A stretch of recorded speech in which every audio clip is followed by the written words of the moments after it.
Hello friends, संचिता's world में मैं संचिता आप सबका स्वागत करती हूँ। आज का जो टॉपिक है वो है खुद को बदलो। ये टॉपिक का नाम सुनते ही सबके मन में ये आ रहा होगा कि हमने ऐसे क्या गलती की है या हमारे में ऐसे क्या कमी है जो हम खुद को बदले। सच बताऊं, सबसे बड़ी कमी हम खुद होते हैं। हमारे अंदर बहुत कमियां हैं, लेकिन हम क्या चाहते हैं? दूसरा बदले। हम दूसरों को बदलने की कोशिश करते हैं, लेकिन कभी अपनी गलतियों को ध्यान ही नहीं देते और हम तो खुद बदलने की कोशिश भी नहीं करते। इस चीजों को जानने के लिए ना हम छोटी छोटी स्टोरियों की मदद लेंगे, क्योंकि स्टोरी से ज्यादा जल्दी समझ आ जाता है और बहुत इजी भी हो जाता है इसको समझाने में। एक बार एक राजा था, वो बहुत बीमार हो गया। बहुत वैद्य आए, लेकिन कोई वैद्य उनको ठीक नहीं कर पाया। आखिरकार एक वैद्य आया, उसने बोला अगर राजा जी के सामने सब कुछ हरे हरे रख दी जाएगी, यानी उनकी चारों तरफ हरियाली भर दी जाएगी, तो शायद राजा जी ठीक हो जाए। राजा जी थे तो चारों तरफ हरियाली कर दी गई। उनकी चारों तरफ उनका महल का कलर, उनका खाना पीना सब कुछ हरे रंग का कर दिया गया। एक दिन उस जगह से एक साधु जा रहे थे, उन्होंने सब कुछ देखा। फिर उन्होंने पूछा जी इसकी वजह क्या है, तो किसी ने बताई उनकी सारी वजह।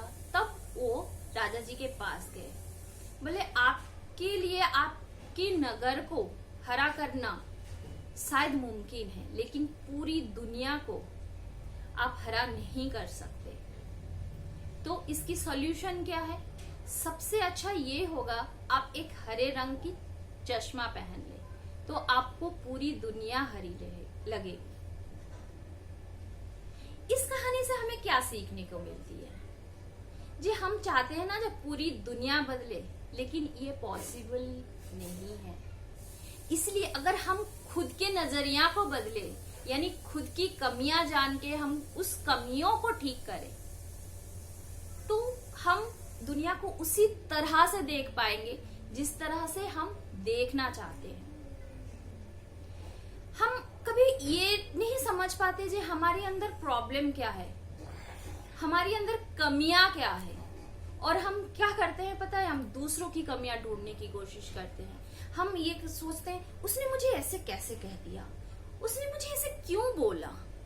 हम बस दूसरों के ही नजरियों के बारे में सोचते रहते हैं, लेकिन हम क्या चाहते हैं हमने कभी इसके बारे में सोचा तक नहीं। इसको भी मैं एक छोटी सी कहानी के माध्यम से आपको समझाती हूँ। एक माँ अपनी बच्चों से परेशान थी जो वो बहुत ज्यादा चीनी खाते थे। तो उन्होंने ये सोचा कि इनकी ये आदत तो छुड़वानी होगी, क्योंकि बहुत ज्यादा चीनी भी सेहत के लिए सही नहीं है। तो उन्होंने एक साधु के पास उन बच्चों को ले गए, बोले कि साधु महाराज आप ना इन बच्चों को जरा समझाइए, जो ये बहुत ज्यादा चीनी खाते हैं, ये उनके सेहत के लिए अच्छी बात नहीं है। तो साधु ने बोला कि आप एक काम कीजिए, आप अगले हफ्ते आइए मेरे पास बच्चों को लेके। वहां से वो औरत चुपचाप चली आई और अगले हफ्ते फिर दोबारा अपने बच्चे को वहां उनके पास लेके गई। फिर साधु महाशय ने उनको बच्चों को अच्छी तरह से समझाए और बच्चे समझ गए।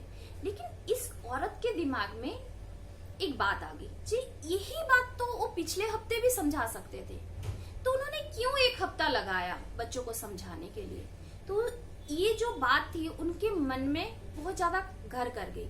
तो उन्होंने आखिरकार साधु जी से पूछ ही लिया, जी महाराज जी आप तो यही बात पिछले हफ्ते बता सकते थे, तो आपने एक हफ्ता क्यों लगाया इस चीज को समझाने के लिए।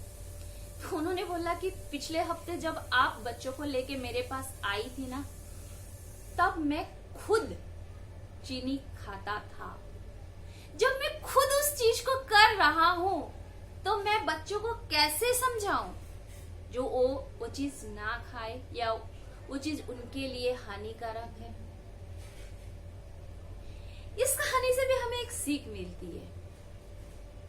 हम खुद जो चीज गलत करते हैं, हम दूसरों को कैसे समझाएं जो वो चीज वो गलत कर रहे हैं। हम कैसे दूसरों को इंडिकेट करें इससे अच्छा नहीं है हम खुद को बदले, हमारी अंदर हमारी कमियों को पहचाने, क्योंकि हम अगर अपनी नजरिया बदलेंगे तो नजारे ही बदल जाएंगे। लेकिन हम वो नहीं करते। हम हमेशा चाहते हैं जो दूसरा कुछ करे, हम दूसरों के कंधे पे बंदूक रख के चलाते रहते हैं। जैसे हम अपनी प्रोग्रेस के बारे में भी कभी नहीं सोचते, अरे देश ने ऐसा नहीं किया, वो कंपनी ऐसी नहीं चली तो मैं क्या करूं। हमारे पास ना बहुत सारी लिस्ट होती है हमारी नाकामियों की। इसको भी मैं एक छोटी सी कहानी बता रही हूँ आपको। एक दिन क्या हुआ, एक कंपनी के बाहर एक नोटिस आया। नोटिस में लिखा था कल उस आदमी का देहांत हो गया जिसके कारण से ये कंपनी प्रोग्रेस नहीं कर पा रहा था। तो सबके अंदर खलबली मची, अरे कौन आदमी है जो, चलो अच्छा हुआ उसकी डेथ हो गई, अब कंपनी प्रोग्रेस करेगा तो हम भी प्रोग्रेस करेंगे। तो सबके अंदर एक क्यूरियोसिटी बहुत ज्यादा बढ़ गई जी, क्या होगा, क्या कौन है वो आदमी, सब देखने के लिए उमड़ पड़े। इतना भीड़ हो गया जी, इस भीड़ को कंट्रोल करने के लिए भी पुलिस को बुलानी पड़ी। फिर एक एक को पुलिस जाने दे रही थी जे उस ताबूत को देखने के लिए जे किसकी डेथ हुई। ताबूत में क्या चीज था पता है, एक बड़ी सी शीशा, जो शीशे में हम खुद की जो शकल है वो नजर आ रही थी। आईना कभी झूठ नहीं बोलता।